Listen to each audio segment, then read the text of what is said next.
A paz do Senhor para os irmãos e para as irmãs. Mais uma vez estamos aqui para compartilhar a palavra de Deus. Palavra essa que salva, cura, liberta e leva o homem para o céu. Meu nome é Márcio Gomes, eu sou servo do Deus Altíssimo. A palavra de Deus fica em Lucas, capítulo de número 23, a partir do versículo de número 39. Diz assim a palavra de Deus: um dos malfeitores crucificados blasfemava contra ele, dizendo: não és tu o Cristo? Salva-te a ti mesmo e a nós também.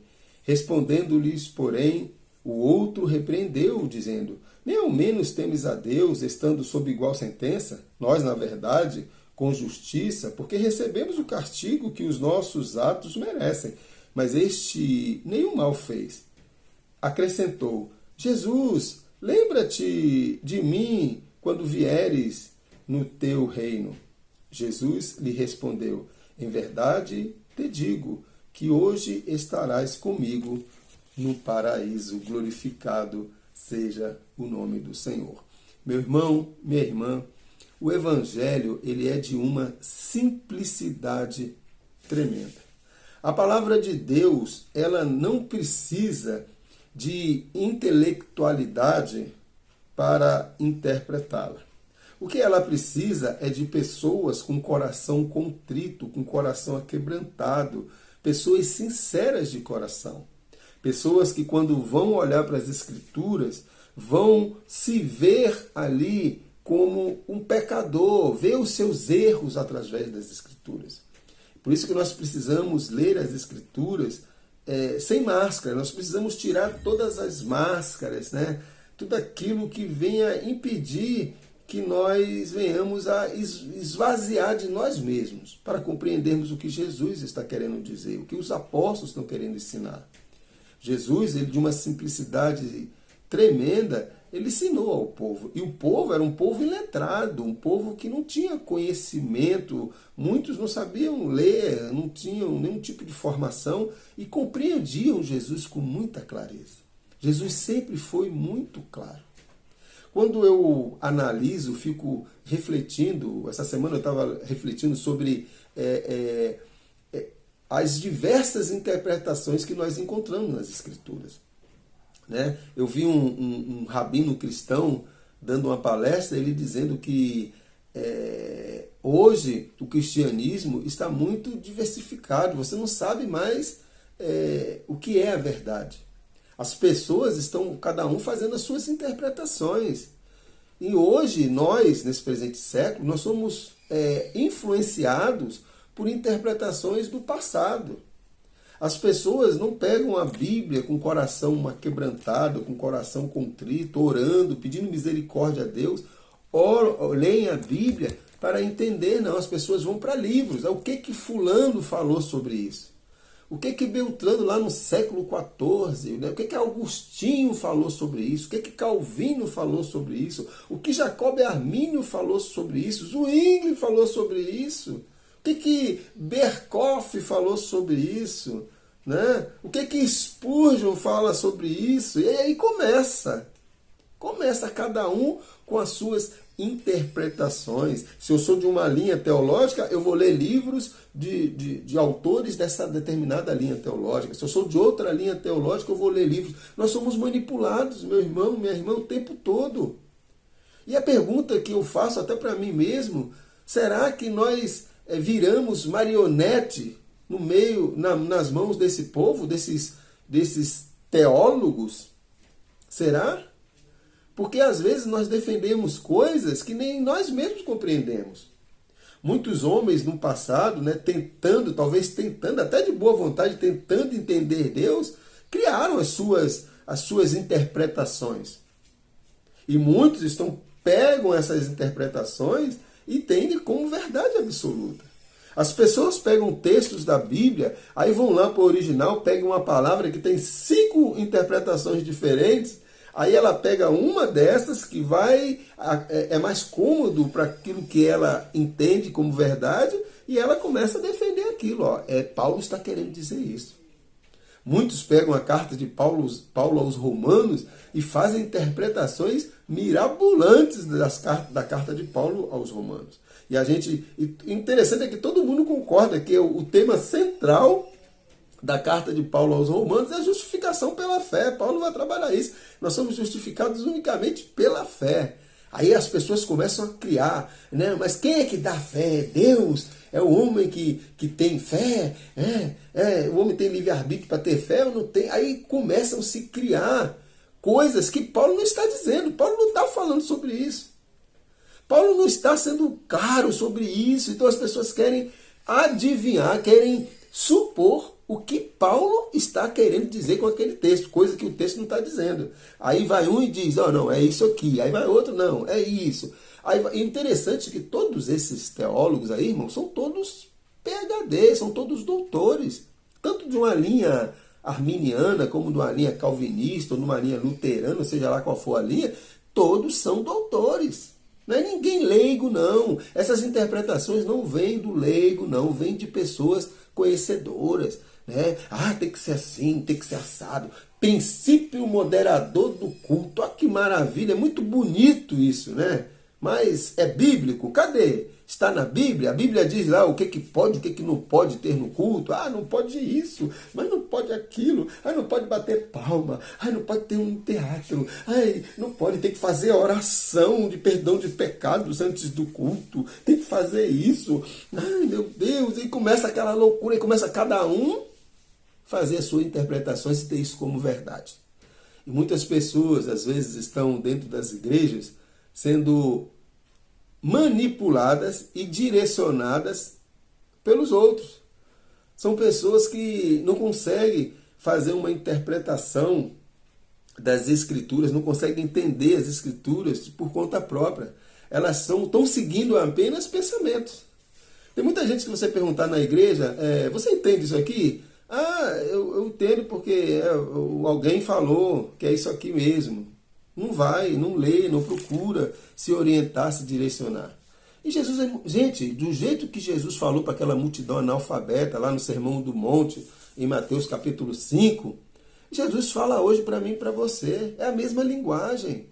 Agora é necessário você compreender. Quando a Bíblia disser que você precisa se arrepender, que você precisa mudar o seu comportamento, você precisa entender isso, que realmente olhar para você e ver que realmente você precisa mudar alguma coisa na sua vida. Quando a Bíblia dizer que algo é pecado, você precisa entender que realmente é pecado, porque são os apóstolos que estão dizendo, Jesus está confirmando, falando que é pecado, que é muito simples. Você pega o Sermão do Monte, Jesus ensinando o povo a ser crente. É o tempo todo Jesus ensinando o povo a ser crente. Você precisa amar o seu próximo, você precisa amar, amar uns aos outros, você precisa honrar pai e mãe, você precisa não ser briguento, você precisa buscar sempre a paz. São condutas e comportamentos de quem verdadeiramente quer ser igual a Cristo, quer ser seguidor de Cristo. E essa é a maior dificuldade. As pessoas estão mais presas a visões teológicas, a denominações, a igrejas, né, no sentido denominação A, denominação B, do que verdadeiramente seguir a Cristo, seguir as Escrituras. As Escrituras é de uma simplicidade tremenda, meus irmãos. As interpretações que existem por aí são homens discutindo e querendo chegar a uma conclusão. E nem eles se entendem, nem esses intelectuais teológicos aí conseguem se entender, tem divergências em vários assuntos. É por isso que nós temos tantas denominações diferentes. E as pessoas estão tendo dificuldade. Hoje, a igreja está tendo uma descredibilidade terrível. As pessoas não estão mais acreditando, não. Porque um fala uma coisa, outro fala outra, para onde que eu vou? Qual é a verdade? A verdade está aqui nas Escrituras. O texto que eu li fala de um ladrão que foi crucificado. 2 ladrões, 2 malfeitores. Um blasfemou contra Jesus. Se você é Deus, então salva-nos daqui. O outro não, o outro reconheceu. E é isso que é a essência do Evangelho, meu irmão, minha irmã. É você se identificar como pecador. É você dizer para Jesus, Senhor, tenha misericórdia de mim. Eu sou um miserável pecador. Né? Como Isaías, como Davi vai falar no Salmo 51. Contra ti somente pequei. Eu não sou digno, Senhor, de estar na sua presença. E foi isso que esse ladrão fez, esse malfeitor fez. Ele não participou, não foi membro de igreja, ele não seguiu teologia A ou teologia B, ele não fez parte de nenhum grupo teológico, ele não fez nenhum seminário, ele simplesmente entendeu que aquele homem era um homem que buscava a paz, aquele homem era um homem que ensinava o povo a viver em comunhão com Deus e com os homens. E foi isso que Jesus nos ensinou. Foi isso que Jesus nos ensinou.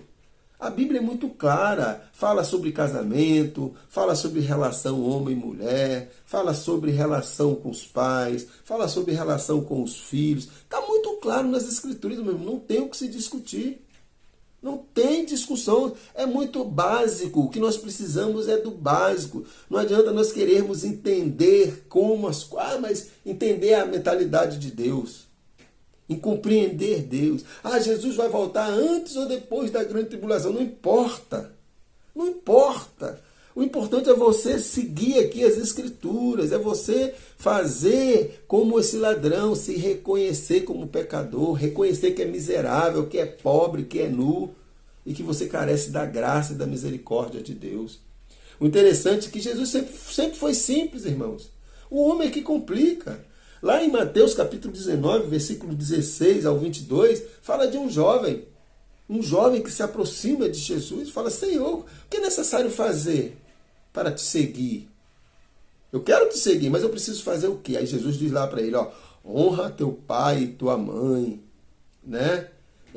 Aí ele começa a falar, não adulterarás, não matarás. Aí o jovem, mas tudo isso eu faço. Aí é uma coisa importantíssima que eu quero chamar a atenção dos irmãos. Foi o que aconteceu com esse ladrão. Jesus, ele sondou o coração do jovem e viu onde estava o coração dele. O amor dele estava no dinheiro e na riqueza. E Jesus chega para o jovem e toca lá na ferida e vai dizer para ele: vai, vende tudo o que tens e segue-me. Aí diz lá o texto que o jovem, ele escolheu a riqueza ao invés de Jesus. Ele não quis abrir mão da sua riqueza. Quando a gente vai no Sermão do Monte, no capítulo 5, Jesus vai dizer: bem-aventurado aqueles que sofrem, bem-aventurado é aqueles que se entristece com a desgraça dos outros. Jesus ensina muita coisa para nós, irmãos, acerca de comportamento, de como lidar com os nossos irmãos. O interessante, meu irmão, minha irmã, que Jesus ele sempre foi de uma simplicidade muito grande. Esse ladrão, esse homem aqui, que foi crucificado com Jesus, ele não participou de nenhuma denominação, não foi batizado, não participou de culto, não seguiu nenhuma linha teológica, ele simplesmente creu, ele simplesmente reconheceu que era miserável pecador e que aquela pessoa que estava sendo crucificado com ele verdadeiramente era o Filho de Deus. Mateus capítulo 7, versículo de número 28, vai dizer assim, olha só que interessante. Jesus vai dizer no versículo 21, nem tudo que diz Senhor, Senhor herdará o reino dos céus. Muitos naquele dia chegarão a mim e dirão: Senhor, em teu nome eu profetizei, preguei, eu fiz e aconteci, participei de igreja e fui membro de uma denominação, fiz e aconteci. E Jesus vai dizer: apartai-vos de mim, vós que praticais a iniquidade, ou apartai-vos de mim, vós que eu não vos conheço. Aí no versículo 24 ele vai dizer: todo aquele, pois, que ouve essas minhas palavras e as praticas, é comparado ao homem que constrói a sua casa na rocha. Vai vir a tempestade, vai vir as lutas, mas ele vai continuar firme. Mas aquele que ouve as minhas palavras e não as pratica é semelhante ao homem que constrói sua casa na areia. Vai vir as lutas, as dificuldades, as tempestades, e não vai resistir, a casa dele vem abaixo. Então é necessário crer, é necessário, irmãos, ouvir a palavra de Deus, ler a palavra de Deus e obedecer. O ladrão da cruz, ele creu no Senhor Jesus. Ele entendeu que aquele que estava sendo crucificado ali do lado dele era o Rei dos Reis, Senhor dos senhores. E Jesus chega para ele e diga: hoje mesmo estarás comigo no paraíso. Nós precisamos, irmãos, nos desprender dessas visões teológicas de homens e buscar nas Escrituras. Olhar nas Escrituras, olhar para Jesus, olhar para a simplicidade de Jesus. A intelectualidade demais acaba levando o homem a terríveis heresias. Os irmãos sabiam que os maiores hereges da história eram homens entendidos da palavra. Os maiores hereges que nós conhecemos na nossa época são doutores nas Escrituras. Não vai você achando que as heresias vêm de um analfabeto, não. Vêm de homens conhecedores. Tem um aí no YouTube aí que é doutor e o cara fala absurdos. Tem um outro que é pastor de uma denominação enorme e o cara é doutor, conhece mais Bíblia do que eu e você juntos. E os caras estão aí, um monte de herege por aí, falando coisas absurdas. Existe um grupo aí de liberais no meio das igrejas, misericórdia. É tudo doutores que estão nos seminários aí dando aula e fazendo a cabeça de pessoas. Cuidado. Siga Jesus. Buscai primeiro o reino de Deus e a sua justiça. Vai, olhe para Jesus, olhe para os apóstolos. Olha o que o Paulo escreveu aos Gálatas, capítulo 1. Ainda que desça um anjo do céu a um de nós, pregue um outro evangelho, sem ser esse, que seja anátema. Que possamos dizer isso, que seja anátema. Evangelho que não une a igreja é anátema. Evangelho que não ama o seu próximo é anátema. O evangelho que vem trazer confusão para a cabeça dos irmãos é anátema. O evangelho que ignora texto das Escrituras para defender uma posição teológica é anátema. É anátema. Vamos olhar para Jesus. Vamos olhar para Cristo e vamos aprender com Ele. Que a graça e as misericórdias do Senhor estejam presentes na minha vida e na sua vida, nos ajudando a entender e compreender qual é a vontade de Deus para nós. Fiquem na paz e que Deus, na sua infinita misericórdia, continue nos abençoando. Em nome de Jesus.